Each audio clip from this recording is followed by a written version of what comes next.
أعوذ بالله من الشيطان الرجيم بسم الله الرحمن الرحيم ربي اشرح لي صدري ويسر لي أمري واحلل عقدة من لساني يفقهوا قولي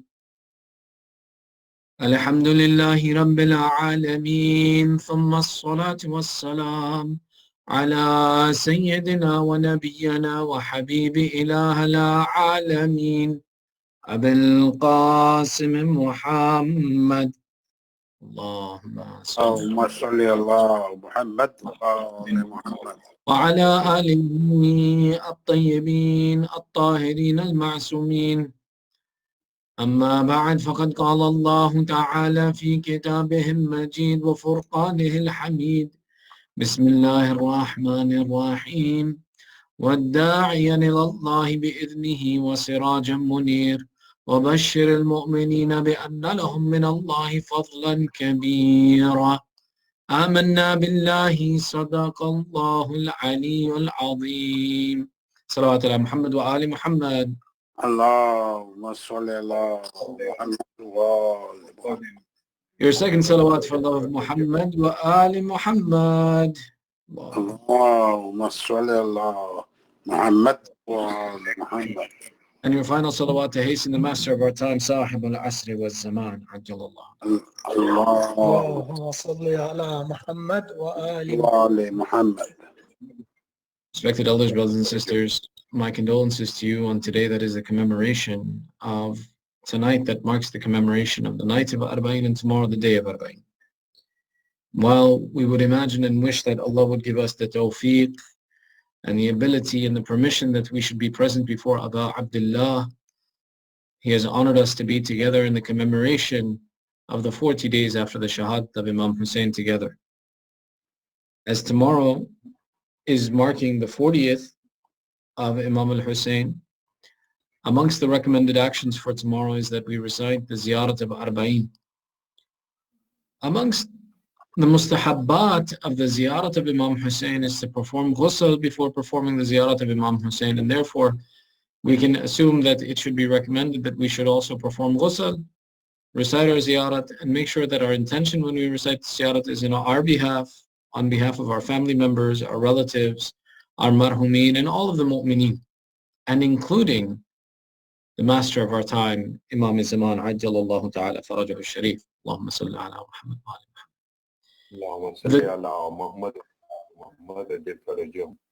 Our goal when we perform such actions is the building of the relationship with the Ahlul Bayt and our attachment to them.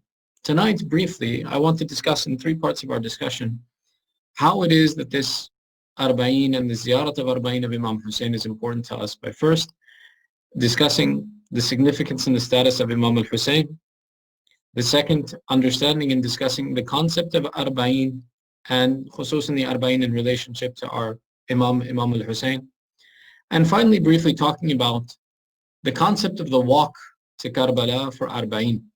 Very briefly to highlight some of these points and to give an explanation of where we come from, why these are beneficial items for us, and how we have an understanding of these points.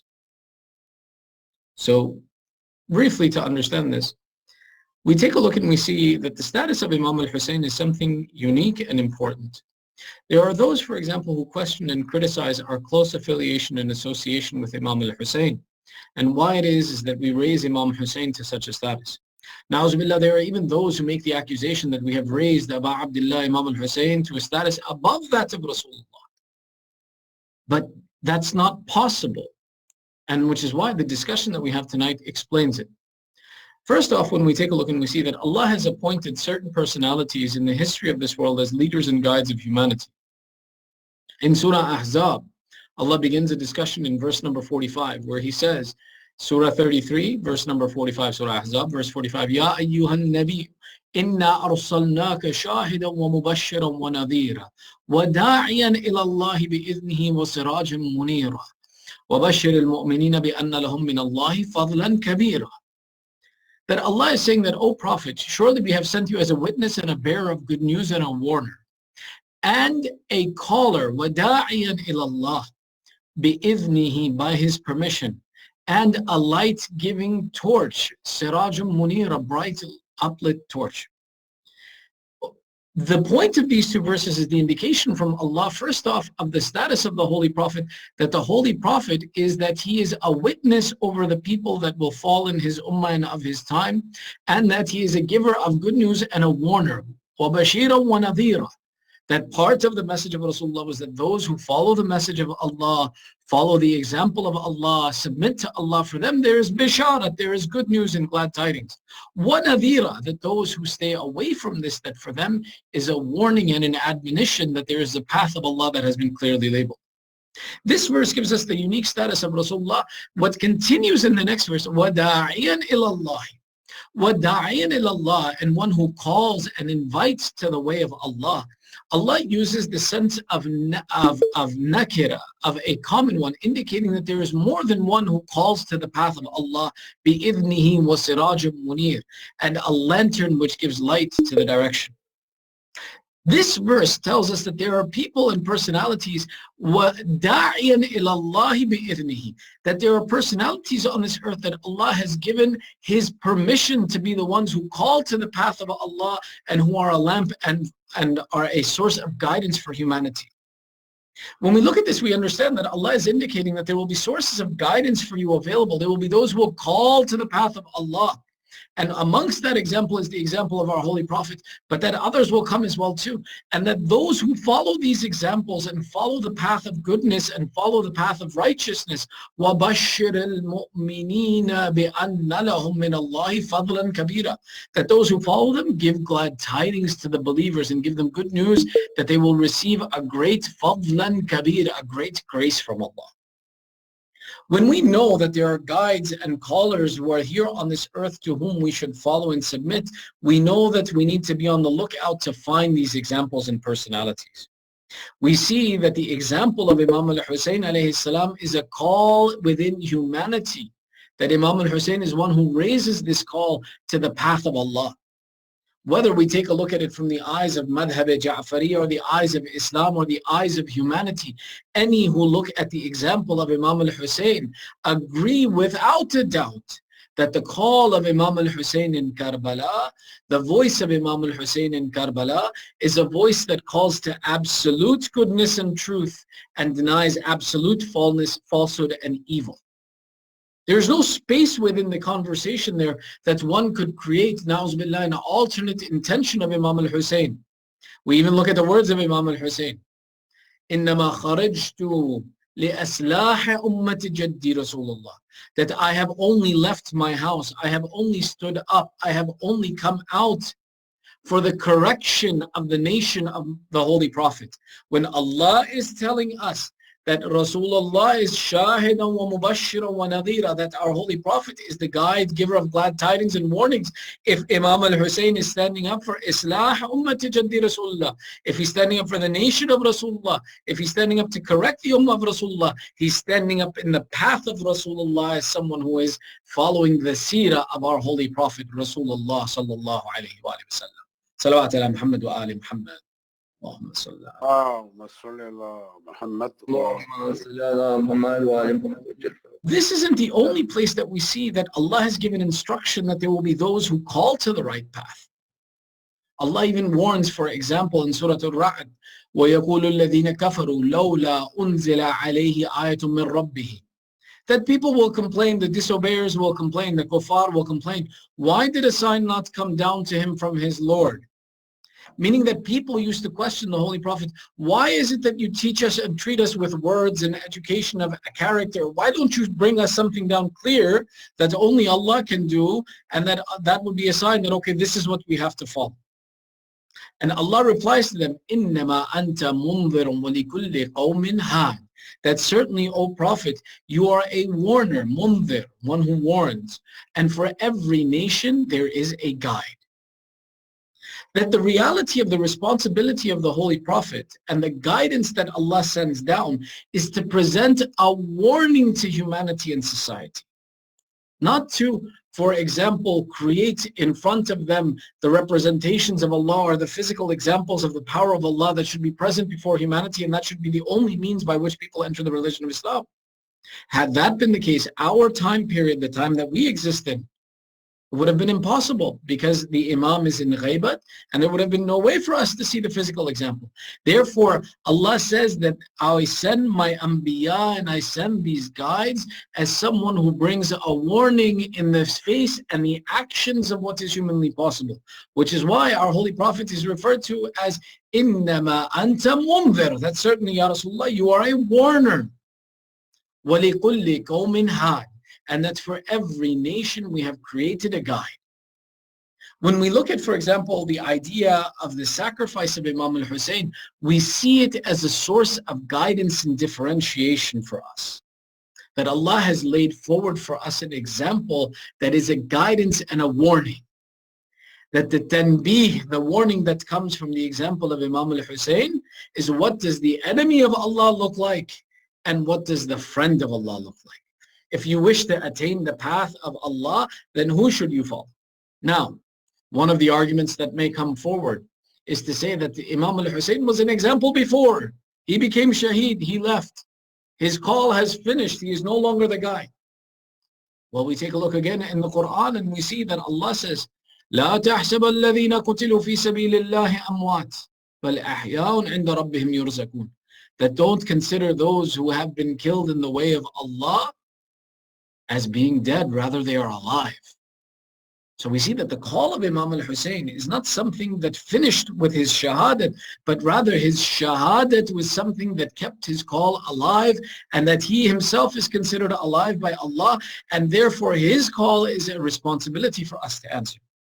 Now, it's not just our conjecture that brings us to the status that Imam al-Hussein is someone to whom we have an obligation to follow and that he is a guide for us. Rather, we take a look and we see that Rasulullah prepared us to follow the example of Hussein ibn Ali. And that Rasulullah lays out Imam al-Hussein in the position of authority, that we have an obligation to follow the example of this Hussein, and that we will benefit from the following and the guidance that is provided to us by him.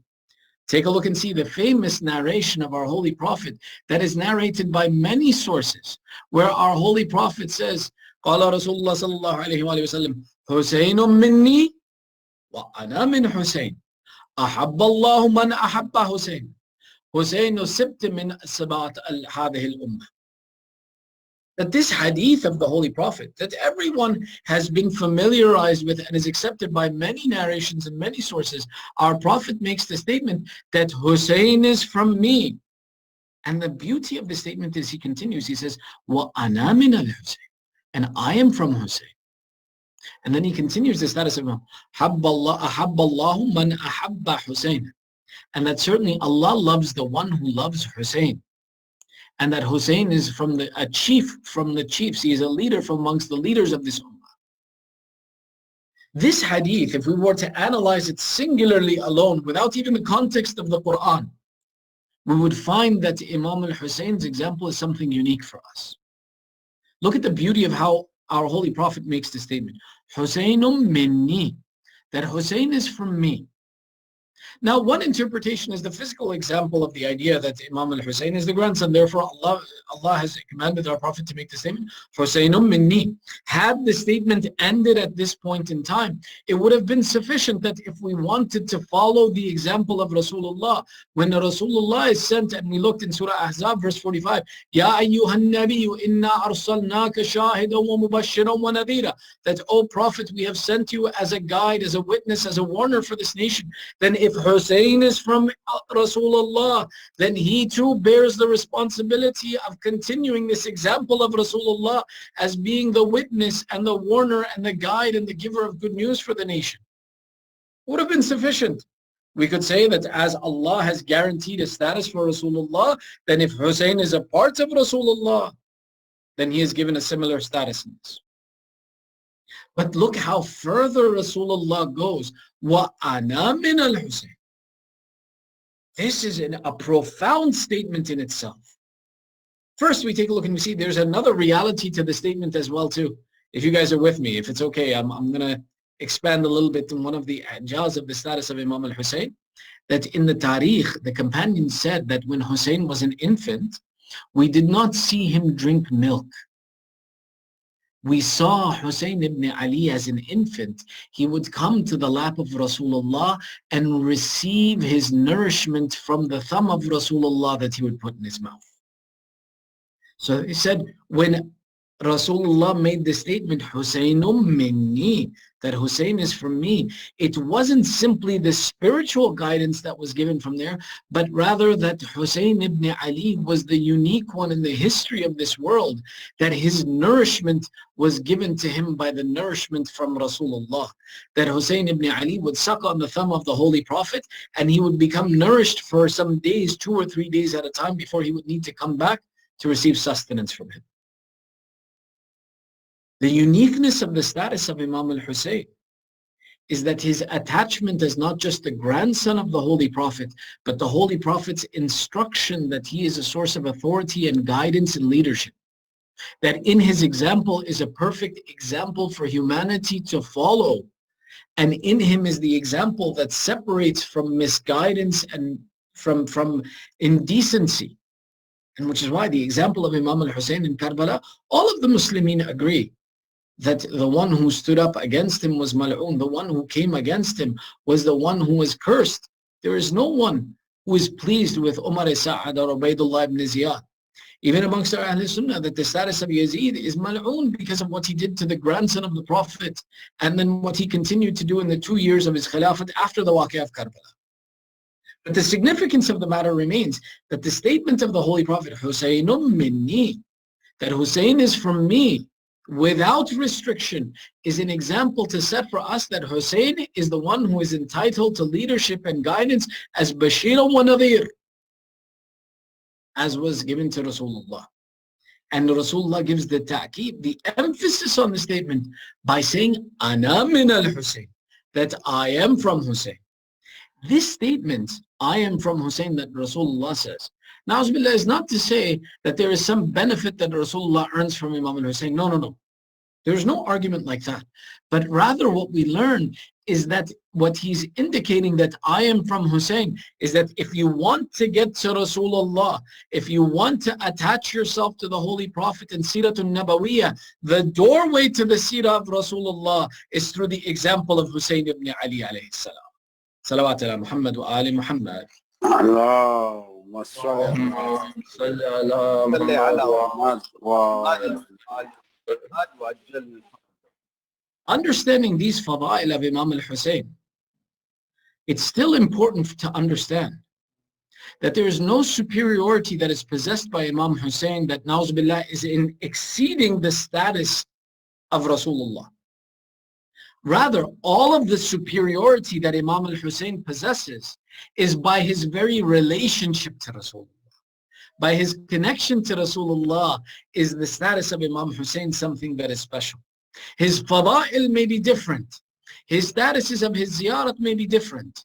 The honors that Allah has given him may be different, that are unique to his position and his sacrifice that Imam Hussein presented. But none of them are anything if it is not by the attachment of Imam al-Hussein to Rasulullah.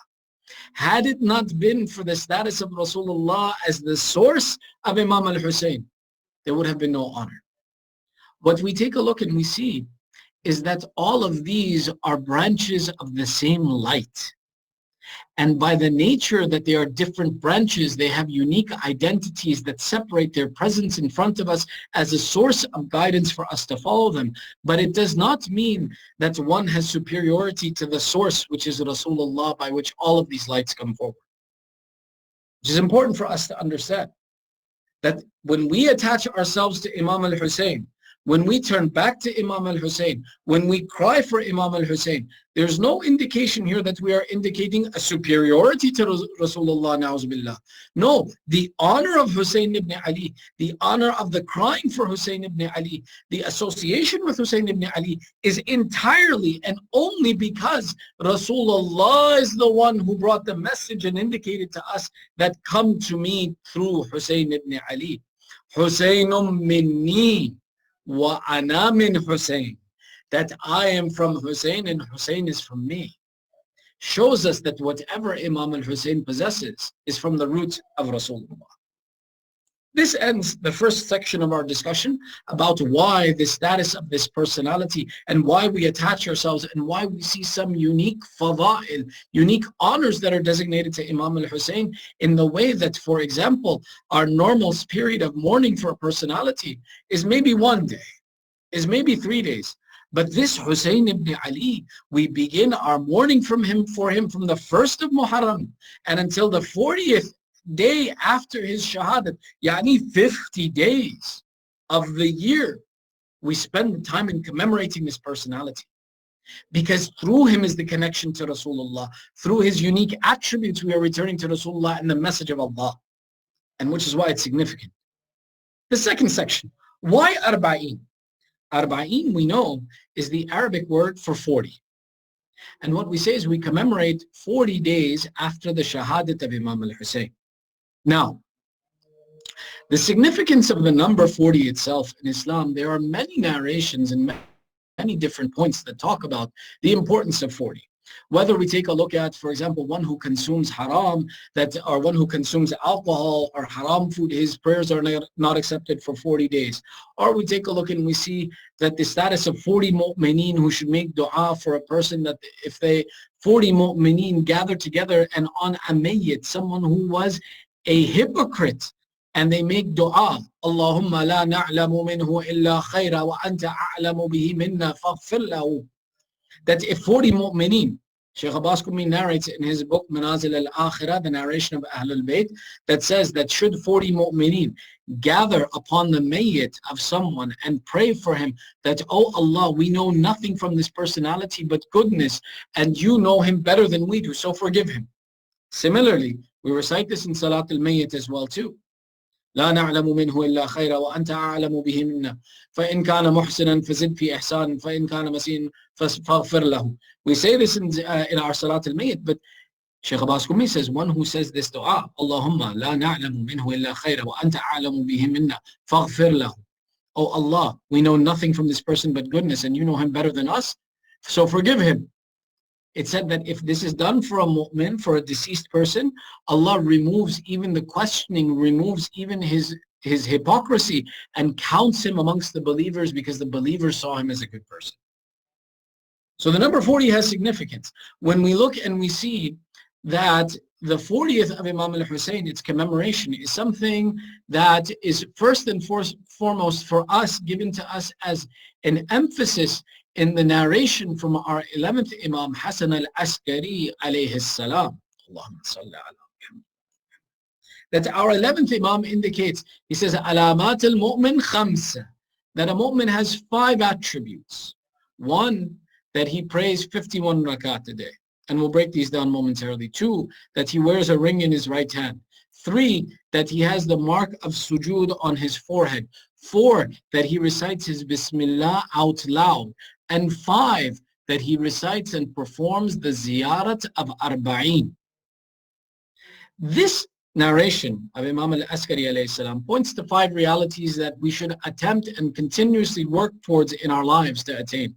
1 is to recite 51 rakats of salat a day. This 51 rakats is broken out into the 17 wajibat and the 34 nawafil, or recommended prayers that are recited. Now, it may happen that when we hear this kind of a narration, we want to recite all of the nawafil because the Imam says a mu'min has this ability or has this attribute. And they're broken down to 2 rakat for Fajr, 8 rakat for Zuhr, 8 rakat for Asr, 2 rakat for Maghrib, and 4 rakat for Maghrib, 2 rakat for Isha, and the 11 rakat of Nawafil of Salat al-Layl. Now, we may have the desire to perform all 51 of these, but the process of incorporating them into our lifestyle is not sudden, that today I heard the riwayah, so tomorrow I pray 51 rakat a day. What we say is that one who graduates from such a small scale to a large scale, 17 to 51, 51 rakats, another way of looking at it, is 3 days of salat, 3 17 rakat days in one day. If we go immediately from reciting 1 day to reciting 3 days, for example, we would say that a point will come of burnout, of exhaustion. So what we say is that the process of incorporating these 51 rakat into a day and making our day go from 17 rakat to 51 is a gradual process where we slowly add a few a day, a few salat, then we add some more and we add some more until we reach 51, so as that when we incorporate 51 rakat a day, it's not something that we did it today and we couldn't do it tomorrow. It became a part of our routine and our lifestyle. And it's recommended that when you start to increase by, for example, the 2 rakat salat after Fajr or before Fajr, the 2 rakat after Isha, and then after the 2 rakat after Isha, or the 1 rakat after Isha, my apologies, is 2 rakat seated, that counts as 1 rakat. And that this is recommended to be for one of the first things that you add in. The same thing then after Maghrib, add in Salatul Khufayla as part of your Nawafil, and then add in Salatul Layl and begin with 3 rakat of Salatul Layl and then add in the rest of the Nawafil. This way we gradually make this a part of our character and we make it a part of our consistency. The wearing of the ring on the right hand, the recommendation is that an aqiq should be worn on the right hand, that a ring should be worn. That, for example, they have the sign of prostration on their forehead, that they frequently perform prostration, and that they choose clean earth upon which they do their prostration. That they recite Bismillah out loud. The recitation of Bismillah out loud is one of those indications that shows that we consider Bismillahir Rahmanir Rahim to be a part of the surah of Quran. Because there is a difference of opinion, which is why it's considered a part of Iman, that if Allah has designated the Bismillah as part of every surah, that we recite it as part of the surah. There are some people who say, for example, that no, Bismillah is something generic, that it was put in the entire Quran and just thrown in front of every surah. We say that that's not true. Had that been the case, there would not be a surah present for us where Allah did not put the Bismillah in front of it, and we have Surah Tawbah, where there is no Bismillah in the beginning of it.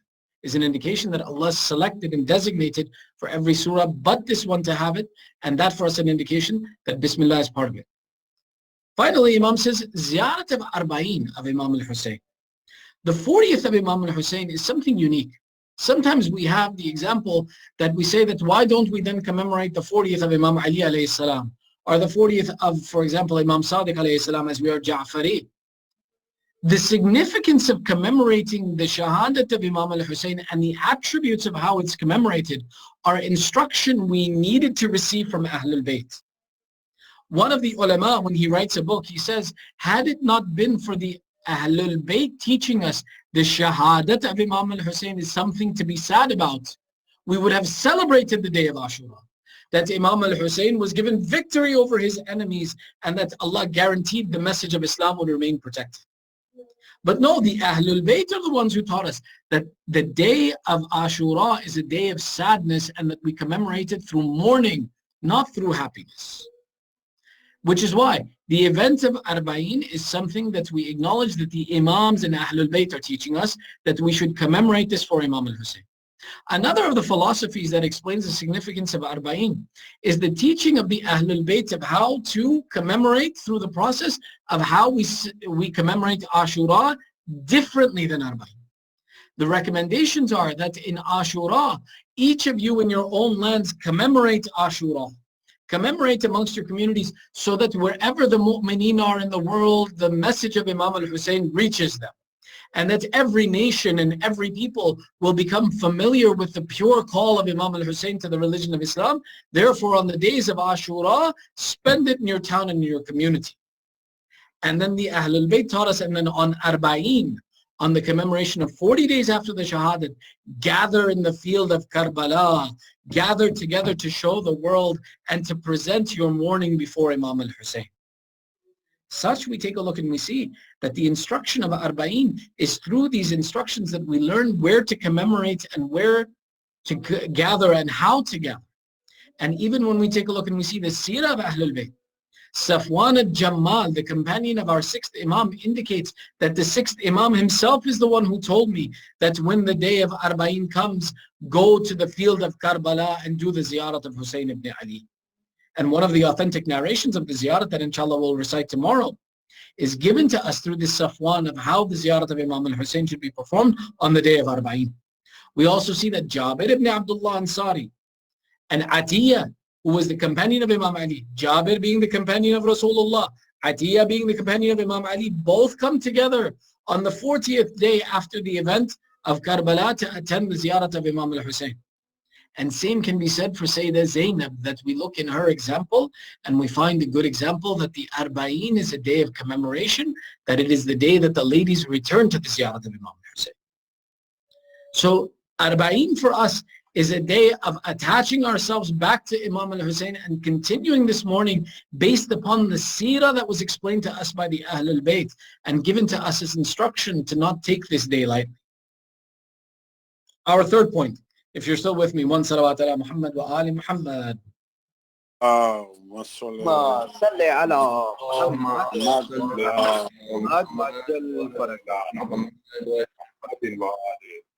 My apologies if I'm moving too fast. I'm actually excited. There's a lot of material I wanted to cover with you today.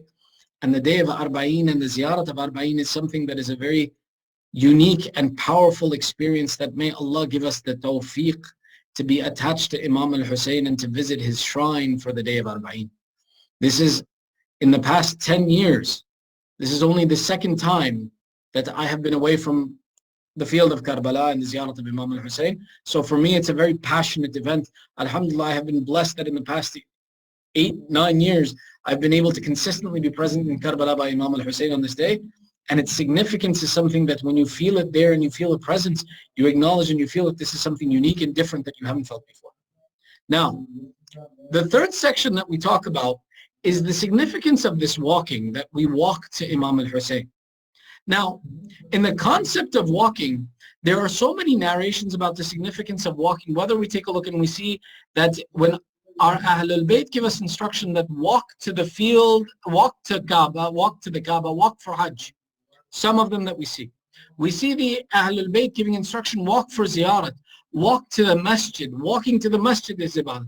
Walking to your classes is ibadat. Our ulama have come to the conclusion that based upon these statements and others like them, that the nature of walking itself, just walking, is mustahab. When we take a look and see how is this possible that walking is mustahab, there are narrations, for example, that Amir al-Mu'mineen Ali ibn Abi Talib alayhi salam, he explains, he says, Imshi bidika'ika bidika'ika ma mashi bika. That Imam Ali says, keep walking. Even if your health or your sickness prevents you, walk as long as it's physically possible for you to walk. This statement of Imam Ali is talking about the significance of the health that's given by the person who walks. That even Imam Ali says, don't, as long as, even if you're sick, try to remain consistently in the process of walking and don't separate yourself from this walking. We see another statement of Amir al-Mu'mineen where he says, خفض الصوت وغض البصر ومشي القصد من الأمارات الإيمان وحسن التدين. That Imam Ali makes a statement. He says, lowering your voice in your speech, casting down your gaze in your look, and walking with modesty are from the signs of faith and religiousness. The instruction of this statement from Imam Ali gives us instruction of what is the istihbabat. One, that lowering your voice is mustahab, and that a mu'min is someone who will lower his voice when he speaks. He doesn't yell on this. Now I know Maulana is speaking very loud, but that's by the nature of the speaker that I have today and the microphone that I have not being very strong. I want to make sure the message gets across. It's not to say that I speak softly and then you have nothing to listen to and it doesn't work. No. It's that in our common speech, when we have ikhtiyar and freedom to choose, that our speech is in modest tones. Casting down of our gaze and having a modest gaze is from the istihbabat, that a mu'min presents this action. And that finally, that walking with modesty and walking itself with modesty is something that is from the recommended actions of a mu'min to perform.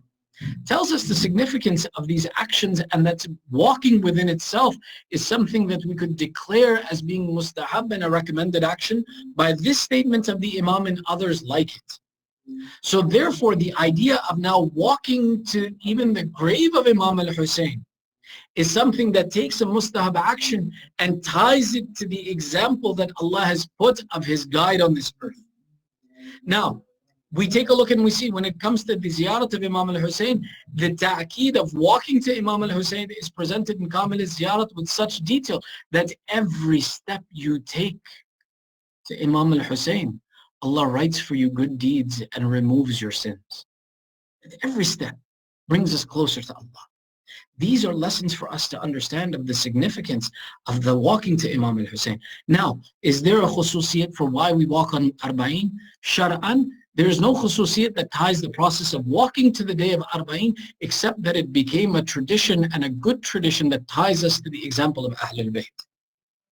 And therefore, we take this opportunity to tie ourselves through this walking to Imam al-Hussein. We tie ourselves to the example of Imam al-Hussein, and we walk to the guide of Allah on this earth to the extent where Allah makes the statement. He says, Ziyarat al-Hussein. Imam Sadiq explains that ziyarat of Imam al-Hussein ka ziyarat Allah fi arshih. That the ziyarat of Imam al-Hussein is like doing ziyarat of Allah on his throne. The significance of the sacrifice of Imam al-Hussein is something that when we acknowledge the greatness of that sacrifice for the sake of Allah, it is as if we too are coming closer to for the sake of Allah, and we are approaching the Ahlul Bayt through this wasila. Now when we take a look and we see the significance of this process and the opportunity we have in our life for the ziyarat of Arbaeen, for the ziyarat of Imam al-Hussein, for the ability to walk to Imam al-Hussein is no light benefit. It's no small matter. And it's also on the seerah of those personalities who on the 40th after the shahadat of Imam al-Hussein themselves came to the field of Karbala. We see that Jabir narrates, he says, I went to Kufa, and from Kufa I left with Atiyah. Jabir had a problem with his eyes, he could not see well. He leaves from Kufa and he says, Atiyah, take me to Hussein ibn Adi in Karbala. He walked to Karbala. When he came to Furat, he said, Atiyah, wait, let me do my ghusl. They said that Jabir did his ghusl and presented himself to go to the ziyarah of Imam al-Hussein. And slowly he proceeded from Furat to the grave of the Mazloom Imam al-Hussein. Jabir is that one who when he comes to the grave of Imam al-Hussein and Atiyah says, oh Jabir, we have come to the grave of Hussein ibn Ali. They say that Jabir threw himself on the grave of Imam al-Hussein. He wept until he lost his consciousness. When he came to, they said he would call out, Hussein, Hussein, why does the beloved not answer the caller? Hussein, I know why you don't answer me. It is because they have cut the veins of your neck and your voice can no longer come to me. Jabir wept on the grave of Imam al-Hussein. He threw himself on the grave of Imam al-Hussein. Oh Jabir, if you only knew what you are about to see now, the example of Zainab coming to the grave of her brother.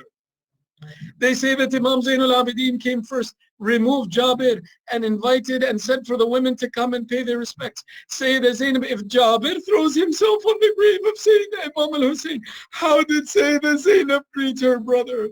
She comes and she begins to complain, and we imagine the statements of Sayyidah Zainab with Imam al-Hussein, oh brother, I was your representative. I protected the message of Islam. I protected all of the amanat you gave me, but one amanat, Sakina, I could not return to you. We know the conversations between Sayyidah Zainab and Imam al-Hussein, but who knows what was the conversation when Sayyidah Zainab turned to her brother Abbas, and how did she speak to him? ألا لعنة الله على القوم الظالمين وسيعلم الذين ظلموا أي منقلب ينقلب